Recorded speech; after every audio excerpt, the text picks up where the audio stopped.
வாங்க எல்லாருக்கும் வணக்கம். வாழ்க வளமுடன். இன்னைக்கு முருங்கைக்கீரை பொரியல் எப்படி செய்யறதுன்னு பார்க்கலாம். இது முருங்கைக்கீரையை நல்ல 2 கைப்பிடி அளவு எடுத்து மஞ்சத்தூள் உப்பெல்லாம் போட்டு ஊற வச்சுருக்கேன். ஒரு 10 நிமிஷம் முன்னாடியே ஊற வச்சாச்சு. அலசி எடுத்துக்குவோம். இன்னொருக்க தண்ணி ஊற்றி அலசிக்கலாம்.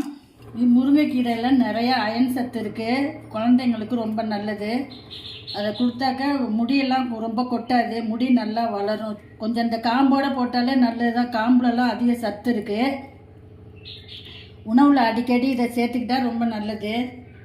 ஜீரகம் கொஞ்சம் போட்டுக்கணும். இதில் சின்ன வெங்காயம் ஒரு கைப்பிடி அளவு போட்டிருக்கேன். ஒரு பட்டை மிளகாய் போட்டிருக்கேன்.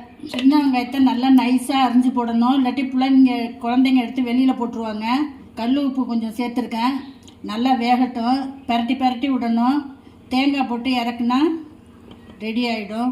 எண்ணெய் ஊற்ற வேண்டியதில்லை, வெறும் தண்ணியில் தான் குக் பண்ணணும். தேங்காய் திருவி எடுத்துக்கலாம். கீரைக்கு நல்லா சுண்டிடுச்சு, தண்ணியெல்லாம் வற்றி நல்லா சுண்டி வந்துருச்சு கீரை. இந்த ஸ்டேஜில் தேங்காயை சேர்த்துக்குவோம். தேங்காய் கொஞ்சம் நிறையா போட்டால் நல்லாயிருக்கும்.